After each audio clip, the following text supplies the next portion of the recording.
అందరికీ శనార్థులు. ఎట్లున్నారందరూ? మంచిగున్నారు కదా? మరి ఎప్పట్లెక్కనే మన ధమాకా ఆర్తలల్లా దుమ్ము దులిపే న్యూస్లను మీకోసానికని పట్టుకొచ్చిన కాబట్టి ఇంకెందుకు లేటు, జప్పున మన ధమాకా ఆర్తలను షురూ చేద్దాం పాండ్రి.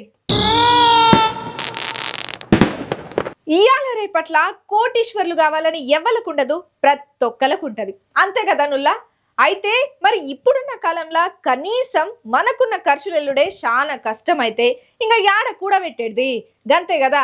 అయితే మనలను కోటీశ్వర్లను చేయనికే రేవంత్ రెడ్డి సర్కారు ఒక గొప్ప ఆలోచన అయితే చేసి బంపర్ ఆఫర్ను అయితే మన కోసానికని తెచ్చింది. ఒక్కరు కాదు, ఇద్దరు కాదు, కోటి మంది అమ్మలక్కలను కరోడ్పతులను చేయనికే తెలంగాణ సర్కారు కంకణం కట్టుకొనుడే కాదు, అది మా లక్ష్యం అని అంటున్నది. మరింతకు రేవంత్ రెడ్డి సర్కార్ తెచ్చిన ఆఫర్ ఏంది తెలుసుకోవాలని ఉన్నది కదా అమ్మలక్కలు. అయితే చూడుండి, ఈ వార్త మీకోసమే. మహిళా సంఘాలకు ఏడాదికి 2 ఖరీదైన చీరలతో పాటు అన్ని రంగాలలో మహిళలకు ప్రోత్సాహం ఇస్తాం. ఒక గొప్ప శుభవార్త చెప్పిండయ్యా తెలంగాణ మహిళల కోసానికని చెప్పి రేవంత్ రెడ్డి సారు నారాయణపేట జిల్లాలో చెప్పుకొచ్చింది మాట. అన్ని రంగాలలో మహిళలను ప్రోత్సహించడమే తమ ప్రభుత్వ ప్రధాన లక్ష్యం అని చెప్పి ముఖ్యమంత్రి రేవంత్ రెడ్డి సార్ అన్న మాట ఏదైతే ఉన్నదో ప్రతి ఒక్కరూ తారీఫ్ చేయబట్టినరు అమ్మలక్కలు. మా ప్రభుత్వంలో మహిళలకే పెద్దపీట ఎత్తాం, ఫస్ట్ ప్రయారిటీ వాళ్ళకే ఇస్తాం. మా పాలనలో అమ్మలక్కలందరూ ఆత్మ గౌరవంతో బతకాలే, గట్ల ఉండాలనే నేను బలంగా నమ్ముకొని ముందరకు పోతున్నా. మీరే నా బలం, మీరే నా నమ్మకం అని అనుకుంటొచ్చిండు. బీపీసీఎల్ కంపెనీ సహకారంతో నారాయణపేటలో శుక్రవారం నాడు మహిళా సమైక్య ఆధ్వర్యంలో నిర్వహణ చేసినటువంటి పెట్రోల్ బంకును సీఎం రేవంత్ సార్ స్టార్ట్ చేసిండు. ఓపెనింగ్ చేసిన తర్వాత చాలా ముచ్చట్లనే మాట్లాడుకుంటూ వచ్చిండు. మన దేశంలోనే మొట్టమొదలు మహిళా సమైక్య ఆధ్వర్యంలో పెట్రోల్ బంకును ఏర్పాటు చేసుడు నాకు మస్తు హ్యాపీనిస్తున్నది. మా సర్కారు మొదటి ప్రయారిటీ ఎప్పటి నుంచో చెప్తున్నాం, ఇప్పుడు అదే చెప్తున్నాం, మహిళలకే ఇస్తాం. మహిళలు ఆత్మ గౌరవంతో ఉండాలన్నదే నా చిరకాల కోరిక. ప్రజా ప్రభుత్వం ఏర్పడ్డ తర్వాత మహిళా స్వయం సహాయక సంఘాలను పునరుద్ధరిస్తాం. తెలంగాణలో 1 కోటి మంది మహిళలను కోటీశ్వర్లను చేసుడే మా లక్ష్యం అని చెప్పి చెప్పుకుంటా వచ్చిండయ్యా రేవంత్ రెడ్డి సారు. అన్ని రంగాలలో మహిళలకు ప్రభుత్వం ప్రోత్సాహం ఇస్తుంది. 600 మంది ఆర్టీసీ బస్సులకు యజమానులను చేసినాం. 1000 మెగావాట్ల సోలార్ ప్లాంట్లను తయారు చేసేటట్టు మహిళలకు అవకాశాలను మేము కల్పిస్తున్నాం. గమహీల స్వయం సహాయక ఉత్పత్తులను మార్కెటింగ్ చేయనీకే శిల్పారామం దగ్గర పెద్ద స్టాల్ ను కూడా ఏర్పాటు చేసి ఇచ్చినాం. తొందరలోనే మహిళా స్వయం సహాయక సంఘాలకు ఏడాది 2 చీరలు కానుకగా ఇయ్యబోతున్నామని చెప్పి సీఎం రేవంత్ రెడ్డి సార్ ప్రకటన చేసిండు. సొంత ఆడబిడ్డకు అందించినట్లు నాణ్యమైన చీరలను అందిస్తామని రూరల్ అర్బన్ అనే తేడా లేకుండా తెలంగాణలో మహిళలంతా ఒక్కటైతే అవసరమైతే కేంద్రం నుంచి నిధులు కూడా తెచ్చుకుంటామని అన్నారయ్యా. కేంద్రం నుంచి నిధులు తెచ్చేటందుకు డీకే అరుణ మేడం సహకారం చేయాలని చెప్పి సీఎం రేవంత్ రెడ్డి సార్ అన్నాడు. ఇక ఉన్నట్టుండి రేవంత్ రెడ్డి సారు ఇట్లా డీకే అరుణ మేడం పేరు ఎత్తుడుతోని అక్కడ ఒక్కసారిగా అందరు షాకేలు. ఎందుకంటే డీకే అరుణ మేడం కు రేవంత్ రెడ్డి సార్కి క్షణం కూడా పడదు. ఇద్దరు అగ్గి మీద గుగ్గిలం అవుతుంటారు, కనబడితేనే నువ్వా నేనా అన్నట్టుగానే ఉంటది వీళ్ళ పోకడంతా. మరి ఉన్నట్టుండి రేవంత్ రెడ్డి సార్ ఒక్కసారిగా డీకే అరుణ మేడం పేరు ఎత్తంగానే అందరు షాక్ అయినరయ్యా అక్కడ ఉన్న వాళ్ళంతా. ఇక ఏదేమైనా కూడా రేవంత్ రెడ్డి సారు ప్రతి ఒక్క మహిళను కోటీశ్వరరాలను చేసుడే మా లక్ష్యము, మా పార్టీ ఎజెండా అని చెప్పి చెప్పిన మాట ఏదైతే ఉన్నదో ప్రతి ఒక్క అమ్మలక్కలైతే సంబురంలో సాపట్లు జనంతా గట్టిగా కొట్టబట్టినరట. మరి అన్నట్టుగానే రేవంత్ రెడ్డి సార్ ఇచ్చిన మాట ప్రకారం తెలంగాణలో ఉన్నటువంటి మహిళలందరినీ కోటీశ్వరులను చేస్తాడో చూద్దాం. కూటమి సర్కార్ ఇచ్చిన ఆఫర్ కు సంకలు గుద్దుకుంటా సప్పట్లు కొట్టబట్టినరు ఆంధ్రప్రదేశ్ పబ్లిక్. పోయిన ప్రభుత్వం పన్నుల రూపకంలా మీ తాన పైసలను గట్టిగానే గుంజింది, కానీ మేమట్లా కాదు, మీకోసం కానీ గా పన్నులను తీసేత్తన్నాం, మేమిచ్చిన మాట తప్పిటోళ్ళం కాదని మల్లోపారి నిరూపణ చేసింది కూటమి సర్కార్. మరింతకు కూటమి సర్కార్ తీసేసిన గా పన్ను ఏంటిదో నాతో పాటు మీకు కూడా తెలుసుకోవాలని ఉన్నది కదా. మరి ఇంకెందుకు లేటు, ఆర్తను పట్టుకొచ్చినా మీరే చూడండి. కూటమి సర్కారు ఏపీ పబ్లిక్ అయితే మళ్ళీ ఒక శుభవార్త చెప్పింది. ఏందో ఏమో నువ్వు కూటమి సర్కారు అయితే మైక్ పట్టుకుంటే చాలు శుభవార్తలు అయితే బాగానే చెప్తున్నది. అయితే మున్సిపల్ పట్టణాభివృద్ధి శాఖ నోటిఫికేషన్లకు జారీ చేసింది అయ్యా. ఇక నగరాలల్లో పట్టణాలల్లో వసూలు చేస్తున్నటువంటి చెత్త పన్ను ఉన్నది కదా, దాని నుంచి విముక్తిని అయితే కల్పించింది అయ్యా. గత ప్రభుత్వ హయాంలో చెత్త పన్ను మీద వసూలు చేసినటువంటి ప్రభుత్వం 187.2 కోట్ల మేర వసూలు చేసిందట. అయితే గత ఎన్నికల ప్రచార టైంలల్లా మేము అధికారంలోకి వస్తే చెత్త పన్నును రద్దు చేస్తామని చెప్పి కూటమి సర్కారు ఇచ్చింది హామీ. ఇక ఎన్నికలలో భారీ విజయం సాధించుడుతోని కూటమి ప్రభుత్వం ఇచ్చిన హామీని నెరవేర్చేందుకు చెత్త పన్ను రద్దు మీద ఫోకస్ ను గట్టిగానే పెట్టిందట. ఇక 2021 నవంబర్ నెల నుంచి ఏపీల 40 పురపాలక నగరపాలక సంస్థలల్లో పబ్లిక్ నుంచి చెత్త పన్ను వసూళ్లనైతే గత ప్రభుత్వం స్టార్ట్ చేసింది. అయితే కూటమి సర్కార్ అధికారానికి వచ్చిన తర్వాత కొద్ది రోజులకే చెత్త పన్ను వసూళ్లను నిలిపివేస్తా గతేడాది డిసెంబర్లోనే తీసుకొచ్చినటువంటి మున్సిపల్ చట్ట సవరణను అసెంబ్లీలో ఆమోదం వచ్చిందయ్యా. దానికి గవర్నర్ అనుమతితోని ఈ మధ్య కాలంలోనే గెజిట్ విడుదలైంది. అయితే రీసెంట్ గా పురపాలక పట్టణాభివృద్ధి శాఖ నోటిఫికేషన్ ఇచ్చింది. చెత్త పన్ను వసూళ్లకు అవకాశం కల్పిస్తా ఏపీ మున్సిపల్ చట్టం 1965 లో చేర్చినటువంటి సెక్షన్ 70B, మున్సిపల్ కార్పొరేషన్ చట్టం 1955 సెక్షన్ 491A తొలగించుకుంటా నోటిఫికేషన్లను అయితే ప్రభుత్వం ఇచ్చింది అయ్యా. ఇక ఏపీలో కూటమి ప్రభుత్వం అధికారంలోకి వచ్చిన తర్వాత ముఖ్యమంత్రి చంద్రాల్ సారు, డిప్యూటీ సీఎం పవనాల్ సారు కలిసికట్టుగా పని చేసుకుంటా ఆంధ్రప్రదేశ్ అభివృద్ధి కోసానికని చెప్పి ఈ తీరుగా శ్రమిస్తున్నటువంటి బాబు సారు పవనాల్ సార్కి అయితే శతకోటి దండాలని చెప్పి తారీఫ్ చేయబట్టిండ్రు ఆంధ్రప్రదేశ్ పబ్లిక్. అయితే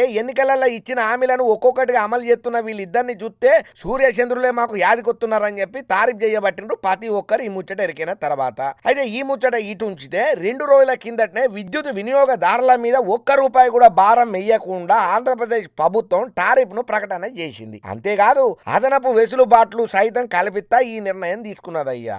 రీసెంట్ గా నగరాలు గాని పట్టణాలు గాని వసూలు చేస్తున్నటువంటి పన్ను నుంచి సుతం పబ్లిక్ కు విముక్తిని కల్పిస్తా పురపాలక పట్టణాభివృద్ధి శాఖ నోటిఫికేషన్లు ఏవైతే జారీ చేసిందో వీటి మీద మస్తు సంబరంగా ఉన్నారు ఆంధ్రప్రదేశ్ పబ్లిక్. జై హో బాబు సార్, జై హో పవనాల్ సార్, జై జై కూటమి సర్కార్ అని చెప్పి సప్పట్లు కొట్టబట్టిండ్రు ప్రతి ఒక్క ఆంధ్రప్రదేశ్ పబ్లిక్. అసలు ఈ రాజకీయ నాయకుల పోకడ జరంత అలాగే ఉంటది. ఎందుకు తిట్టుకుంటారో ఎందుకు కొట్టుకుంటారో మనకు అస్సలకే అర్థం కాదుల్లా. అయితే రాజస్థాన్ అసెంబ్లీలో ఒక లీడర్ అన్న మాటకు పెద్ద రచ్చనే నడుస్తున్నది. ఇప్పుడు అది పెద్ద చర్చకే దారితీసింది. బడ్జెట్ సెషన్ కోసానికని అవుతున్న ముచ్చట్ల ఇందిరమ్మను ఏమో అన్నారని ఆయన పంచాయతీ ఇంత అంత కాదుల్లా. ఇంతకు ఆడ ఏమైందో చూద్దాం పాండ్రి. రాజస్థాన్ అసెంబ్లీలో ఇందిరాగాంధీ మీద మంత్రి అవినాష్ గెహ్లాట్ అన్న మాటలు ఏవైతే ఉన్నాయో అవి పెద్ద రాజకీయంగా దుమారాన్ని రేపుతున్నాయ్యా. బడ్జెట్ సెషన్ సందర్భంగా శుక్రవారం అవినాష్ మాట్లాడుకుంటా మేం మహిళల కోసం లక్పతి దీదీ స్కీమ్ ను అమలు చేస్తుంటే గతంలో మీరు మీ హయాంలో మీ దాది పేరుతో స్కీములు అమలు చేసిండ్రని చెప్పి ఇందిరాగాంధీని ఉద్దేశపూర్వకంగానే చెప్పినటువంటి మాటలు ఏవైతే ఉన్నాయో అవి పెద్ద దుమారాన్ని రేపుతున్నాయి. పెద్ద వివాదాస్పదమై రచ్చ రంబోలానే అవుతున్నది. ఇక ఇందిరాగాంధీ మీద మంత్రి కావాలని చేసిన ఈ మాటలను వెనకకు తీసుకోవాలని చెప్పి అసెంబ్లీ రికార్డుల నుంచి ఆయన మాటలను తీసేయాలని చెప్పి కాంగ్రెస్ ఎమ్మెల్యేలు గట్టిగానే పాటు పట్టినరయ్యా. అయితే స్పీకర్ వాసుదేవ్ దేవ్నాని దీనికి ఒప్పుకోలేదు. ఇక కాంగ్రెస్ ఎమ్మెల్యేల సభ రసభాసగా అయ్యిందయ్యా. సభ కాకుండానే అందరు అడ్డం పడ్డారు. బల్లల మీద కంచి లేచి కింద కూర్చొని ఆగవాగం చేసిండ్రు. ఇక ఇట్లా సభ నడవకుండా అడ్డుకున్నతోని 6 కాంగ్రెస్ ఎమ్మెల్యేలను స్పీకర్ సభ నుంచి ఈ సెషన్ నుంచి మొత్తం సస్పెండ్ చేసిండ్రయ్యా. పార్లమెంట్ లో వివరణ చేసినట్లుగానే బీజేపీ రాజస్థాన్ అసెంబ్లీలో కూడా వివరణ చేస్తున్నారని చెప్పి మాజీ సీఎం అశోక్ గెహ్లాట్ మస్తు కోపానికి వచ్చిండు. ఏందో ఏమోనోలా ఈ రాజకీయ నాయకులు ప్రతి చిన్నదానికి లేని దానికి ఉన్నదానికి కాని దానికి అన్నిటికీ లోలు పంచాయతీలు పెట్టుకొని మాట్లాడాలనుకున్నటువంటి టాపిక్ పబ్లిక్ తరపున మాట్లాడకుండా ఇట్లా లొల్లులు పంచాయతీలు చేస్తే ఏం వచ్చినట్టు గంత విలువైనటువంటి సభలను ఆగం చేసుడు తప్ప పబ్లిక్ వచ్చే ఫాయిదా ఏమన్నా ఉన్నదా మిమ్మల్ని నమ్మి అధికారం ఎక్కిస్తే అని చెప్పి ఈ ముచ్చటెరికైన ప్రతి ఒక్కరు గరానికి రాబట్టిండ్రట. ఏందో ఏమోనులా మరీ రోజు రోజుకు రాజకీయాలు దిగజారిపోతున్నాయి. అసలు వీళ్ళు వాదనలు విరిగి పంచాయతీలు పెట్టుకుంటారా లేకపోతే అసలు ఏం మాట్లాడాలనో టాపిక్ అవతలోడు మనల్ని గురి పెడతాడనే ముచ్చట్లల్లో ఏమన్నా ముందుగానే వీళ్ళు వివాదం రేపాలని చెప్పి వీళ్ళే కావాల్సుకొని కంపు చేస్తారో అర్థం కాదు. కానీ ఏ రాజకీయ అసెంబ్లీ సమావేశాలు చూడని పార్లమెంటు సమావేశాలు చూడని ప్రపంచవ్యాప్తంగా ఎక్కడ ఏ పంచాయతీలైనా సుతం ఎక్కువ శాతం ఇయే నడుతుంటాయి. స్కూల్లో చదువుకునే సంటి పొల్లగాళ్ళ కంటే ఎక్కువ లొల్లి ఈ అసెంబ్లీ పార్లమెంటు సమావేశాలలోనే అవుతున్నదని చెప్పి ముక్కున ఏలేసుకొని పక్కున నవ్వబట్టిండ్రు ఈ ముచ్చటెరికైనా ప్రతి ఒక్కరు. మన దేశంలో సైంటిస్టుల కంటే బాబాలే బగ్గా ఫేమస్ అని జేబుల చేయిలు పెట్టుకొని పోయే పెద్ద మనిషి చెప్పిన డైలాగు మనకెప్పుడు మతిలోనే ఉంటది. అయితే మరి ఇప్పుడు గీ ముచ్చట నేనెందుకు చెప్తున్నానంటే ఐఐటి బాబాగా ప్రపంచ ప్రఖ్యాతిగాంచిన అని ఫీల్ అవుతున్న ఓ బాబా గారు చెప్పిన భవిష్యవాణి మీదనే ఇప్పుడు అందరూ చర్చలు బగ్గనే పెట్టుకుంటున్నారులా. మరింతకు ఎవలా బాబా ఏమా కథ మనకు కూడా ఏమైనా చెప్తాడో అర్చుకోనొద్దాం పాండ్రి. ఇక ఈ కుంభమేళా పుణ్యమంట ఈ మధ్య కాలంలో చాలా మంది బాబాలు సన్యాసులు ఓ స్వాములు బగ్గనే లైమ్ లైట్లకు వచ్చిండ్రా అయ్యా. ఇక ముఖ్యంగా ఐఐటి బాబా అయితే పెద్ద సంచలనమే సృష్టించిండు. పెద్ద సాఫ్ట్వేర్ ఉద్యోగినని చెప్పుకొని లక్షల జీతం వల్లి బాబాగా మారినటువంటి ఆ ఐఐటి బాబా తర్వాత అనేక ఇంటర్వ్యూలలోనైతే బగ్గనే సోషల్ మీడియాలో కనబడితేనే ఉన్నాడు. అయితే ఆయనలో ఉన్నటువంటి స్పెషల్ క్వాలిటీ ఏందయ్యానంటే ముక్కు సూటి భాష కారణంగా ఆయన వీడియోలు మిలియన్ల కొద్దీ ఎగబడి చూస్తున్నారు అయ్యా చాలా మంది. అయితే ఈ బాబా ఇప్పుడు ఒక బాంబు పిలిచిండు. యూట్యూబ్ ఛానల్ కి ఇచ్చిన ఒక ఇంటర్వ్యూలో భారతదేశం ఈ సంవత్సరం ఛాంపియన్స్ ట్రోఫీని ఎప్పటికీ గెలవదని చెప్పి సవాల్ ఇచ్చిండయ్యా.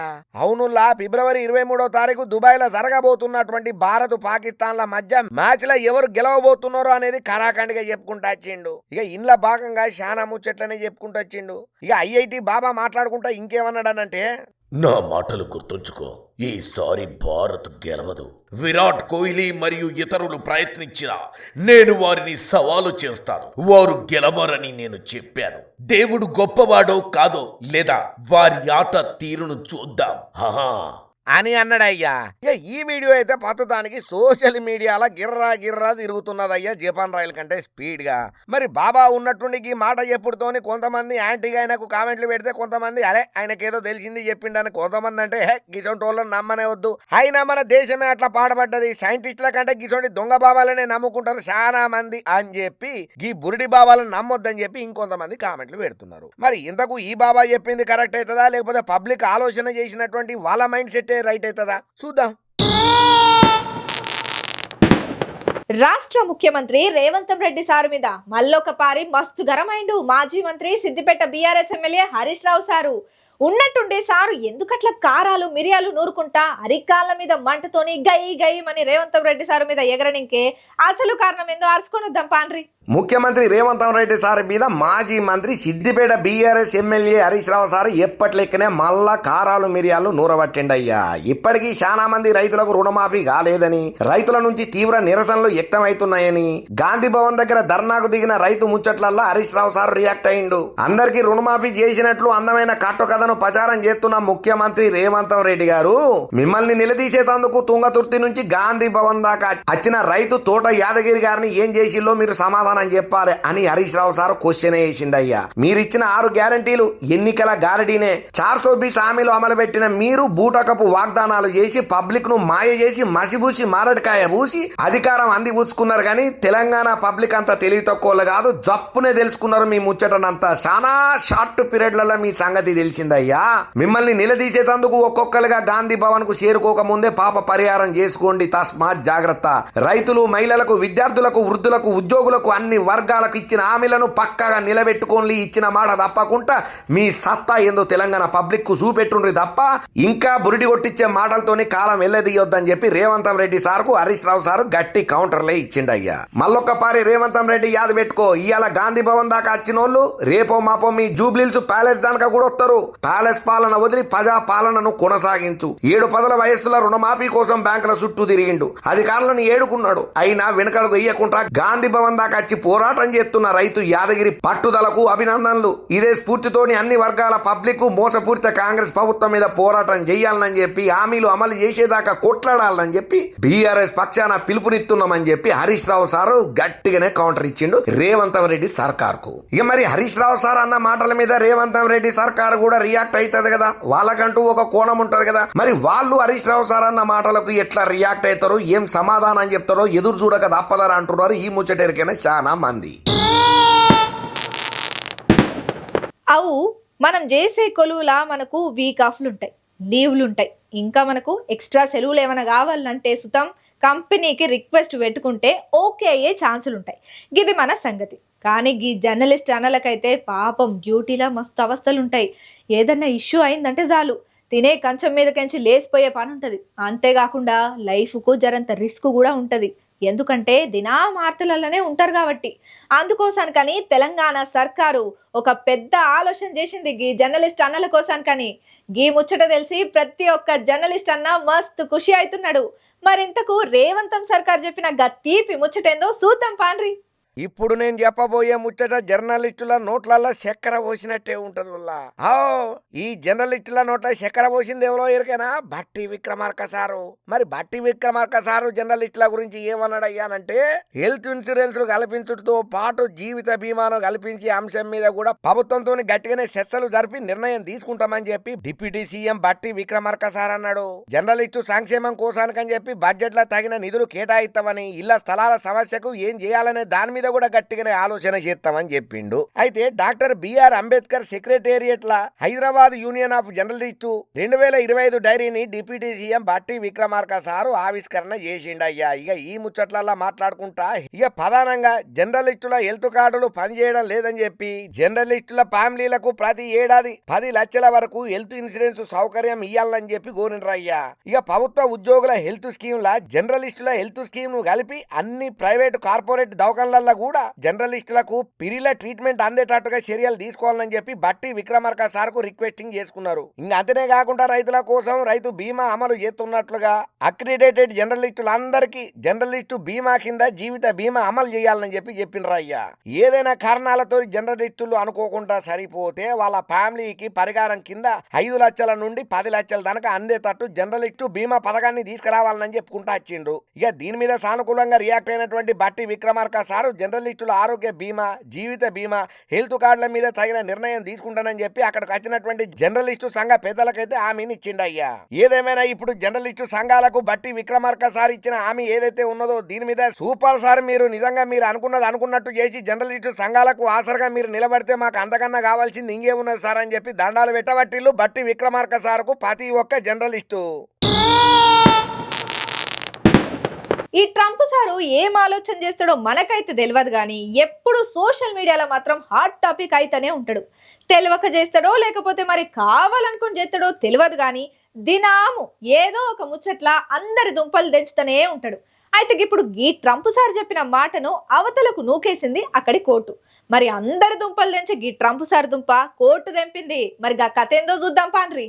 ఇక అమెరికా అధ్యక్షుడు ఎవరైతే ఉన్నాడో డొనాల్డ్ ట్రంప్ సార్ ఇచ్చినటువంటి జన్మసిద్ధ పౌరసత్వాన్ని పరిమితం చేసే ఎగ్జిక్యూటివ్ ఆర్డర్ మీద కోర్టు కీలక నిర్ణయమే తీసుకున్నదుల్లా. అక్రమ వలసదారులు తాత్కాలిక వీసా మీద వచ్చిన వాళ్లకు అమెరికాలో పుట్టినటువంటి పిల్లలకు పౌరసత్వాన్ని నిలిపివేసే ట్రంప్ ఆదేశాన్ని తిరిగి అమల్లోకి తేవాలని చెప్పి న్యాయ విభాగం చేసినటువంటి విజ్ఞప్తిని అమెరికా 9వ సర్క్యూట్ కోర్టు తిరస్కరణ చేసింది. ఇక ఈ కేసులో ట్రంప్ ప్రభుత్వం తీసుకున్నటువంటి నిర్ణయం అమెరికా రాజ్యాంగంలో 14వ సవరణకి వ్యతిరేకమని చెప్పి న్యాయ నిపుణులు చెప్తున్నారయ్యా. ఇక ఈ సవరణ ప్రకారం అమెరికాలో పుట్టినటువంటి ప్రతి వ్యక్తికి స్వయం చాలకంగా పౌరసత్వ హక్కు లభిస్తుంది. అయితే దీని మీద ట్రంప్ ప్రభుత్వం అభ్యంతరం వ్యక్తం చేస్తా ఎగ్జిక్యూటివ్ ఆర్డర్ ను తీసుకొచ్చింది. అయితే ట్రంప్ ఇచ్చిన ఆదేశాన్ని దిగువ కోర్టు నిలిపేసుడుతోని మళ్ళా దాన్ని అమల్లోకి వరసాలని చెప్పి న్యాయశాఖ అత్యవసరంగా కోర్టును ఆశ్రయం చేసింది. అయితే 9వ సర్క్యూట్ కోర్టు దీనిని తిరస్కరణ చేసింది. ఇక ఈ కేసు ఇంకా న్యాయపరమైన పరిశీలనలో ఉన్నదని చెప్పి ప్రస్తుతానికి దిగువ కోర్టు ఇచ్చిన తీర్పే అమల్లో ఉంటదని చెప్పి కోర్టు క్లియర్ కట్ గా చెప్పిందయ్యా.